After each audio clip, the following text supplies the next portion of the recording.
Salut, salut. Merci déjà tout d'abord pour les 1000 abonnés. Je ferai une vidéo où je parlerai un petit peu plus lundi. Donc voilà. Et donc aujourd'hui, pour ta lecture du dimanche soir, je vais te lire Blanche-Neige. Donc conte très connu. T'as peut-être juste vu le Walt Disney, tu connais peut-être les deux. Enfin bref, ça sera un petit peu plus gai que la petite fille aux allumettes. Et j'espère que cette fois, le chat ne viendra pas. Alors je vais essayer de pas aussi trop dénaturer l'histoire, trop lire trop vite tout ça. Je vais essayer de faire mon possible. Mais bon, hein, ça s'apprend de bien lire, de bien mettre l'intonation et tout. Il y a des gens, c'est leur métier. Et moi je fais ça juste pour vous détendre. En tant qu'amateur, si on peut dire. Alors, donc si tu es prêt ou prête, tu peux te mettre dans ton lit, sous ta couette, ou comme tu veux. Je te conseille de t'allonger et de fermer les yeux. Comme ça tu peux t'imaginer l'histoire que tu veux. Tu peux te représenter les personnages comme tu as envie. Tout dépend de ton imagination. Alors, c'est parti. Un jour de plein hiver, une reine était assise à sa fenêtre encadrée de bois d'ébène et cousée. Tout en tirant l'aiguille, elle regardait voler les blancs flocons. Elle se piqua au doigt et 3 gouttes de sang tombèrent sur la neige. Ce rouge sur ce banc faisait si bel effet qu'elle se dit: si seulement j'avais un enfant aussi blanc que la neige, aussi rose que le sang, aussi noir que le bois de ma fenêtre. Peu de temps après, une fille lui naquit. Elle était blanche comme neige, rose comme sang, et ses cheveux étaient noirs comme de l'ébène. On l'appela Blanche-Neige, mais la reine mourut en lui donnant le jour. Au bout d'une année, le roi épousa une autre femme. Elle était très belle, mais elle était fière et vaniteuse, et ne pouvait souffrir que quelqu'un la surpassât en beauté. Elle possédait un miroir magique. Quand elle s'y regardait, en disant: miroir, miroir joli, qui est la plus belle au pays, le miroir répondait: Madame la reine, vous êtes la plus belle au pays. Et elle était contente. Elle savait que le miroir disait la vérité. Blanche-Neige, cependant, grandissait et devenait de plus en plus belle. Quand elle eut atteint ses 17 ans, elle était déjà plus jolie que le jour et plus belle que la reine elle-même. Un jour que celle-ci demandait au miroir: miroir, miroir joli, qui est la plus belle au pays, celui-ci répondit: Madame la reine, vous êtes la plus belle ici, mais Blanche-Neige est encore 1000 fois plus belle. La reine en fut épouvantée. À partir de là, chaque fois qu'elle apercevait Blanche-Neige, son cœur se retournait dans sa poitrine, tant elle éprouvait de haine à son égard. Elle en avait perdu le repos, le jour et la nuit. Elle fit venir un chasseur et lui dit: emmène l'enfant dans la forêt, je ne veux plus la voir. Tue-la et rapporte-moi pour preuve de sa mort ses poumons et son foie. Le chasseur obéit et conduisit Blanche-Neige dans le bois. Mais quand il eut dégainé son poignard pour en percer le cœur innocent de la jeune fille, celle-ci se mit à pleurer et dit: ô cher chasseur, laisse-moi la vie. Je m'enfoncerai au plus profond de la forêt et ne rentrerai jamais à la maison. Le chasseur eut pitié d'elle et dit: sauve-toi, pauvre enfant. Mais il songeait: les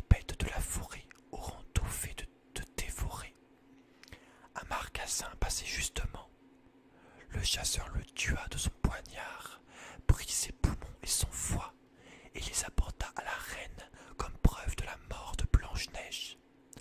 Le cuisinier reçut ordre de les apprêter, et la méchante femme les mangea, s'imaginant qu'ils avaient appartenu à Blanche-Neige.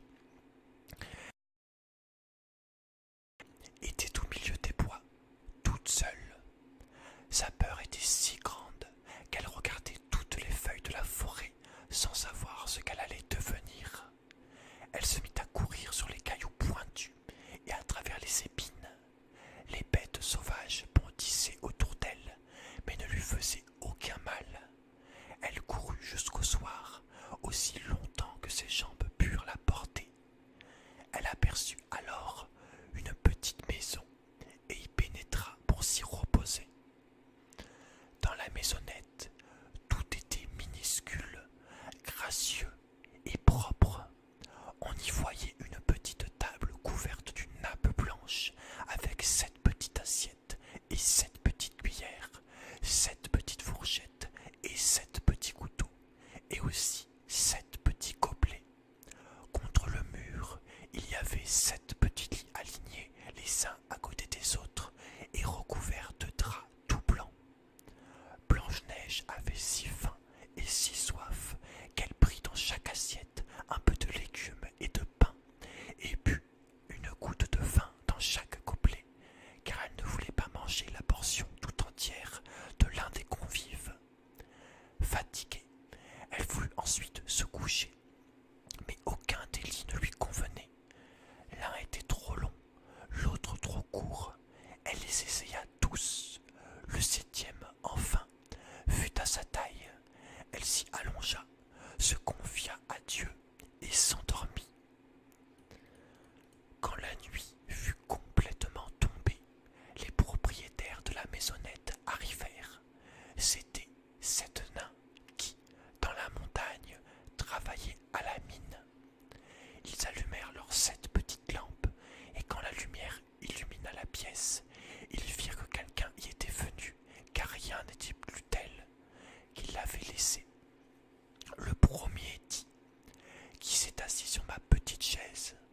Le 2e, qui a mangé dans ma petite assiette. Le 3e, qui a pris de mon pain. Le 4e, qui a mangé de mes légumes. Le 5e, qui s'est servi de ma fourchette. Le 6e, qui a coupé avec mon couteau. Le 7e, qui a bu dans mon gobelet. Le premier, en se retournant, vit que son lit avait été dérangé. Qui a touché mon lit? Dit-il. Les autres s'approchèrent en courant, et chacun s'écria: dans le mien aussi quelqu'un s'est couché. Mais le 7e, quand il regarda son lit, il vit Blanche-Neige endormie. Il appela les autres qui vinrent bien vite et poussèrent des cris étonnés. Ils prirent leurs 7 petites lampes et éclairèrent le visage de Blanche-Neige. Seigneur Dieu, s'écrièrent-ils, que cet enfant est joli. Ils en eurent tant de joie qu'ils ne l'éveillèrent pas et la laissèrent dormir dans le petit lit. Le 7e des nains coucha avec ses compagnons, 1 heure avec chacun, et la nuit passa ainsi. Au matin, Blanche-Neige s'éveilla. Quand elle vit les 7 nains, elle s'effraya, mais il la regardait avec amitié et posait déjà des questions. « Comment t'appelles-tu » ?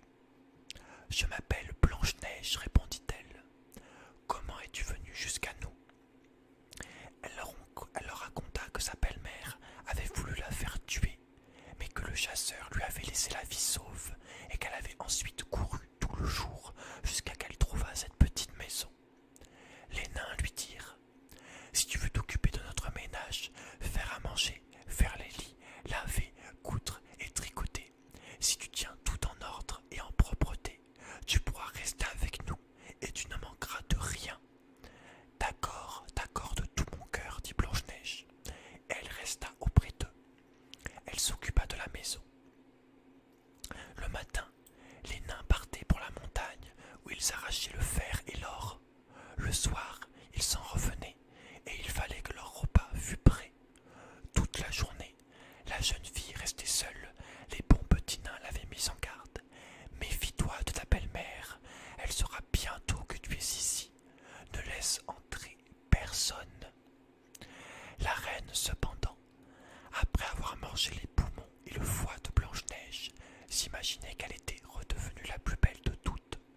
Elle se mit devant son miroir et demanda: Miroir, miroir joli, qui est la plus belle au pays?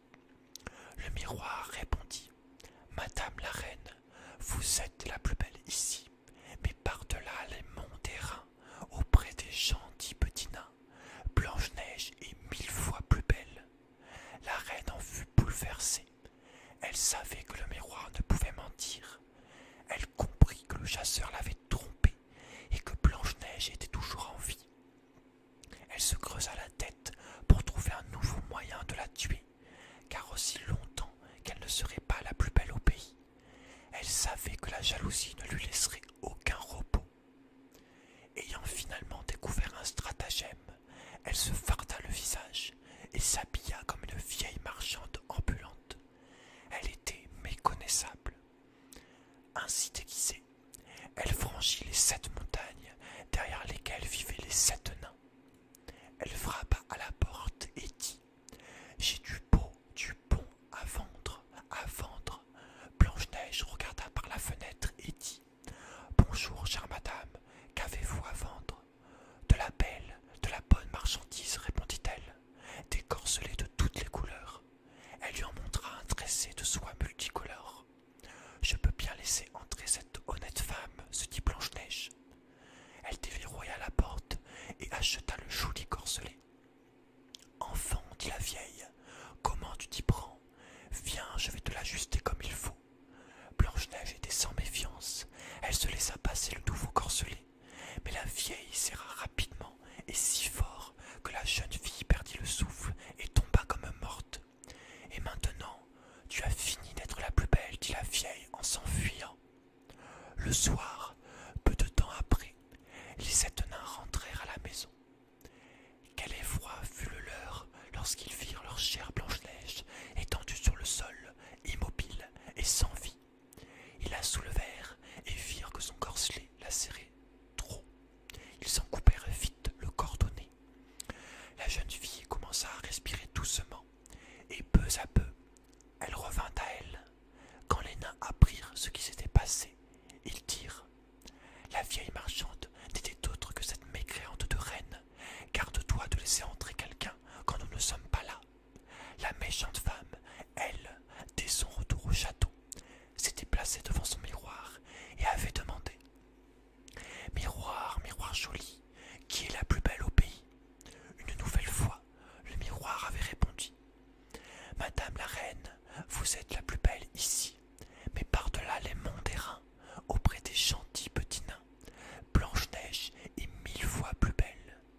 Quand la reine entendit ces mots, elle en fut si bouleversée qu'elle sentit son cœur étouffé.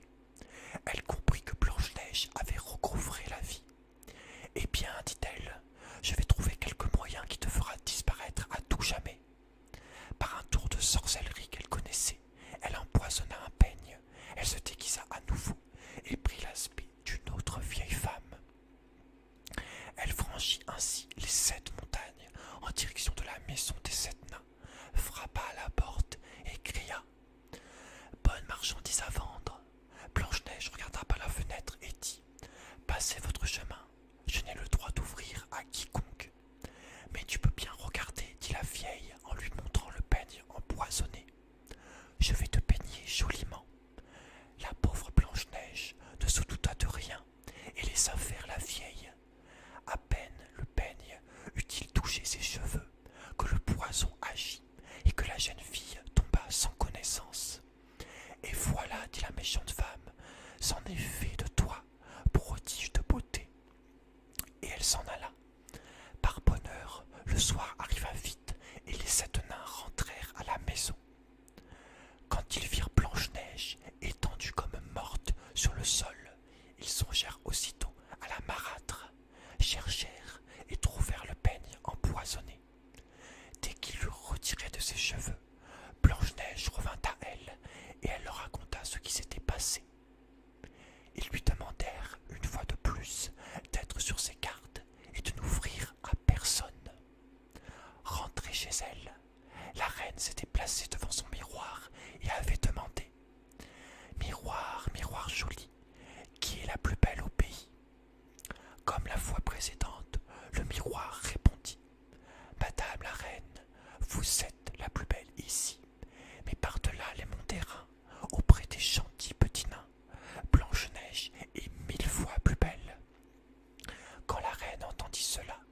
Elle se mit à trembler de colère.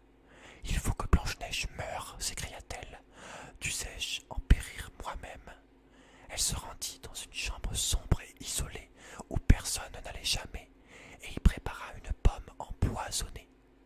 Extérieurement, elle semblait belle, blanche et rouge, si bien qu'elle faisait envie à quiconque la voyait.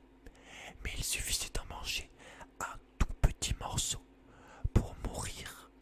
Quand tout fut prêt, la reine se farda le visage et se déguisa en paysanne. Ainsi transformée, elle franchit les 7 montagnes pour aller chercher les 7 nains. Elle frappa à la porte. Blanche-Neige se pencha à la fenêtre et dit « Je n'ai le droit de laisser entrer quiconque ici. Les 7 nains me l'ont interdit. »« D'accord, répondit la paysanne. J'arriverai bien à vendre mes pommes ailleurs, mais je vais t'en offrir une. »« Non, dit Blanche-Neige, je n'ai pas le droit d'accepter quoi que ce soit. »« Aurais-tu peur d'être empoisonnée ?» demanda la vieille. « Regarde, je partage la pomme en deux. Tu mangeras la moitié qui est rouge, moi celle qui est blanche. » La pomme avait été traitée avec tant d'art que seule la moitié rouge était empoisonnée. Blanche-Neige regarda le fruit avec envie, et quand elle vit que la paysanne en mangeait, elle ne put résister plus longtemps. Elle tendit la main et prit la partie empoisonnée de la pomme. À peine y eut-elle mis les dents qu'elle tomba morte sur le sol. La reine la regarda de ses yeux méchants, ricana et dit « Blanche comme neige, rose comme sang, noire comme ébène, cette fois-ci, les nains ne pourront plus te réveiller. » Et quand elle fut de retour chez elle, elle demanda au miroir « Miroir, miroir joli, qui est la plus belle au pays ?» Celui-ci répondit enfin « Madame la reine, vous êtes la plus belle au pays. » Et son cœur jaloux trouva le repos, pour autant qu'un cœur jaloux puisse le trouver. Quant au soir, les petits nains arrivèrent chez eux. Ils trouvèrent Blanche-Neige étendue sur le sol, sans souffle. Ils la soulevèrent, cherchèrent s'il y avait quelque chose d'empoisonné, défirent son corselet, coiffèrent ses cheveux, la lavèrent avec de l'eau et du vin, mais rien n'y fit. La chère enfant était morte, et morte elle restait. Ils la placèrent sur une civière, s'assirent tous les 7 autour d'elle, et pleurèrent 3 jours durant. Puis, ils se préparèrent à l'enterrer. Mais elle était restée fraîche comme un être vivant, et ses jolies joues étaient roses comme auparavant. Ils dirent « Nous ne pouvons la mettre dans la terre noire. » Ils fabriquèrent un cercueil de verre transparent où on pouvait la voir de tous les côtés. L'y installèrent et écrivirent dessus son nom en lettres d'or, en ajoutant qu'elle était fille de roi. Ils portèrent le cercueil en haut de la montagne, et l'un d'eux monta la garde auprès de lui.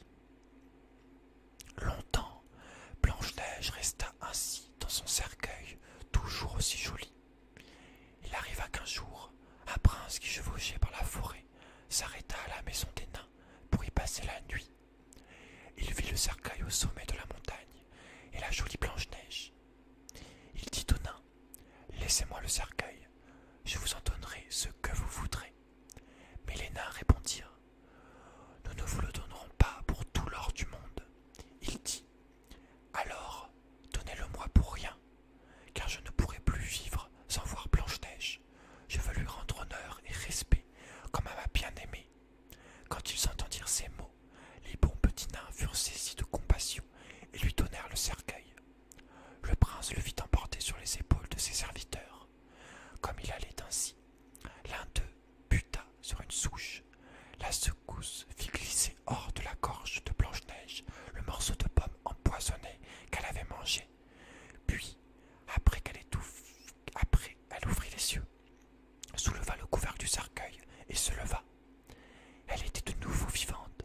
« Seigneur, où suis-je » demanda-t-elle. « Auprès de moi » répondit le prince, plein d'allégresse. Il lui raconta ce qui s'était passé, ajoutant « Je t'aime plus que tout au monde. Viens avec moi, tu deviendras ma femme. » Blanche-Neige accepta. Elle l'accompagna et leurs noces furent célébrées avec magnificence et splendeur. La méchante reine avait également